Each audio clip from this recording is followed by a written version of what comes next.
ತಮಿಳುನಾಡು ರಾಜಕೀಯ ಇಡೀ ದೇಶದ ಗಮನ ಸೆಳೀತಾ ಇದೆ. ಮತ್ತೊಂದು ಕಡೆ ಟಿವಿಕೆಗೆ ಬೆಂಬಲದ ಬಗ್ಗೆ ನಾವಿನ್ನೂ ನಿರ್ಧಾರ ಮಾಡಿಲ್ಲ.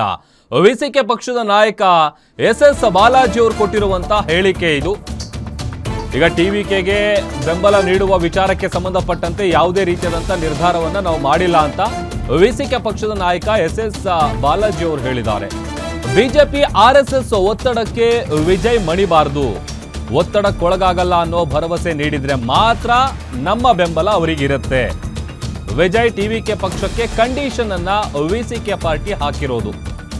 ಇದೆಲ್ಲದರ ನಡುವೆ ತಮಿಳುನಾಡಲ್ಲಿ ರಾಜಕೀಯದ ಆಟ ಬಹಳ ಕ್ಯೂರಿಯಾಸಿಟಿ ಬಿಲ್ಡ್ ಮಾಡ್ತಾ ಇದೆ. ಯಾಕಂತಂದ್ರೆ ಒಂದ್ ಕಡೆ 118 ನಂಬರ್ ಏನು ರೀಚ್ ಆಗಬೇಕಲ್ಲ, ಅಥವಾ ಬಹುಮತವನ್ನು ತೆಗೆದುಕೊಂಡು ಬರಬೇಕು ಅಂತೇಳಿ ರಾಜ್ಯಪಾಲರು ಹೇಳಿದ್ದಾರೆ.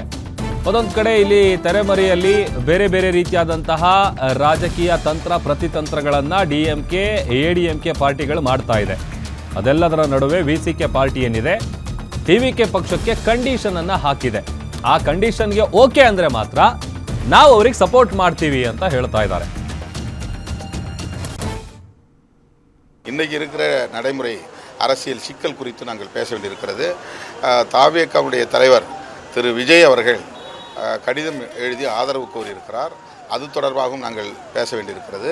எனவே உயர்நிலைக்குழு கூட்டத்தை நாங்கள் கூட்ட இருக்கிறோம். அதிகாரப்பூர்வமாக எப்போது என்று இன்றைக்கு அறிவிப்போம். இல்லை அதெல்லாம் நான் அது ஒன்றும் ஃபீல் பண்ணல. அந்த நேரத்தில் அந்த முடிவு எடுத்தால் அது அந்த நேரத்தில் சரி, அவ்வளோதான். இப்போ பாரதிய ஜனதா கட்சி அல்லது அமித்ஷா மோடி ஆகியோர் தமிழ்நாட்டு அரசியலுக்குள் தலையீடு செய்து குழப்பத்தை உருவாக்கி கொண்டிருக்கிறார்கள். லார்ஜஸ்ட் பார்ட்டி ஒரு தனி பெரும் கட்சியாக தமிழக வெற்றி கழகம் மக்களால் தேர்வு செய்யப்பட்டிருக்கிறது. எனவே அவரை பதவியேற்க அனுமதிக்க வேண்டும். அதுதான் அரசியலமைப்பு சட்டம் காட்டுகிற வழிகாட்டுதல். அவர் ஆதரவு கோரிய நிலையில் இன்னும் அது தொடர்பாக ஆளுநர் எந்த முடிவையும் எடுக்காமல் இங்கே குழப்பம் உருவாவதற்கு இடம் கொடுக்கிறார். இது ஏற்புடையதல்ல. அடுத்து தாவேகாவுக்கு ஆதரவு தெரிவிக்கக்கூடியவர்கள் யார் யார் என்ற பட்டியலை ஆளுநர் கோர முடியாது. உனக்கு யார் சப்போர்ட் பண்ணுறா, 118 கொண்டு வந்து என்கிட்ட ப்ரூவ் பண்ணிவிட்டு அப்புறம் நீங்கள் பதவி ஏற்புக்கு வாங்க அப்படின்லாம் சொல்ல முடியாது.